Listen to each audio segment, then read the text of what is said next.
kábíyèsí olúwo padà sọ̀rọ̀ nípa ìdí táwọn fi di ọkọ fúlàní. Yes, bàbá sọ̀rọ̀ ìdí tí àwọn fi di ọkọ fúlàní. Ẹ wo fídíò yìí. Ẹlòmí ò ní mọ fẹ́ fúlàní ó ṣe kí n fẹ́ fúlàní mẹ́wàá mọ́tò fẹ́ nítorí ọkàn mi balẹ̀.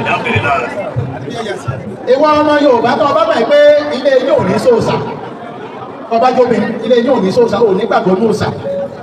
tọba jóbi tọba fẹ́fẹ́ ní àdìmọ́ tọba ti di pé ọ máa gbàgbọ́ ní òòsà ọ máa wá jálàbí lọ ọ máa wá èògùn lọ ọ máa wá babaláwo lọ ó lè dọ́tọ̀ òfin ní báyàwó tí ọmọ lọ sóògùn tí ọmọ lọ yẹ nǹkan wò ebi yẹ nǹkan wò ọba pé ọba bẹ̀rẹ̀ kó pé àkókò yọjú ọba bẹ̀rẹ̀ kó mi gbẹ̀gbẹ̀ kan mi lọ ọlọ́run yọjú.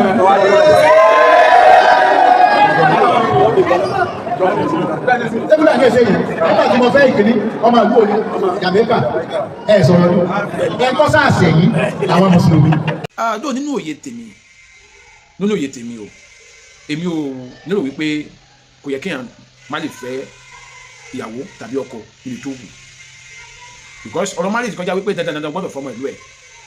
ó dẹ̀ kọjá pé dandan gbọ́dọ̀ fẹ́ ọmọ ẹlẹ́sìn ẹ̀ èmi believe pé ohun tó ṣe kókó nínú marriage ni pé kò fẹ́ èèyàn tí ó máa bá ẹ kalẹ̀ tó máa lè fẹ́ ní happy home and stable marriage èmi rò pé nǹkan tí marriage gbà nìyẹn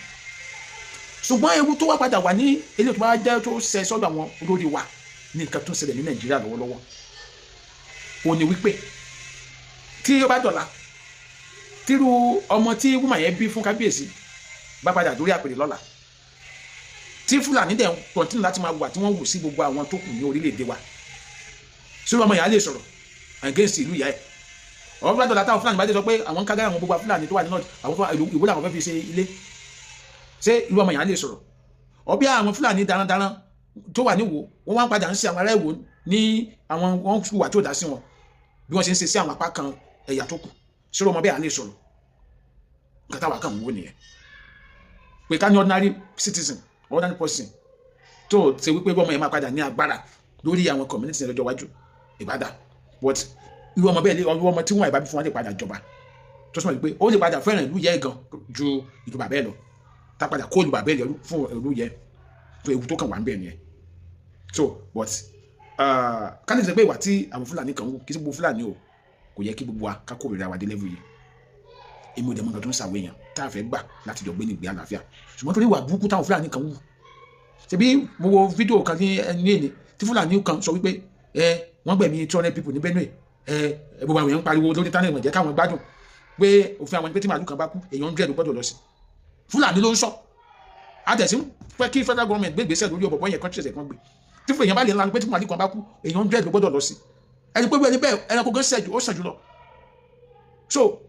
ara wọn tó fà táwọn èèyàn fi ń bẹ̀rù àwọn Fúlàní ẹ̀ tó gbọ́ pọ̀lọpọ̀ wọn sí ronú wọn kì í ronú bí kinní kan don't let me say it louder so ewu tó wà nínú nǹkan tí bàbá ṣe nìyẹn but at the same time bàbá lè fẹ́ èèyàn tó máa múnú ẹ̀ dùn so àbí ẹ̀yin bàbá wa kí lẹ̀yin rí sí ẹ fi orí hàn àbí comment section. This is Ademade. Bye for now.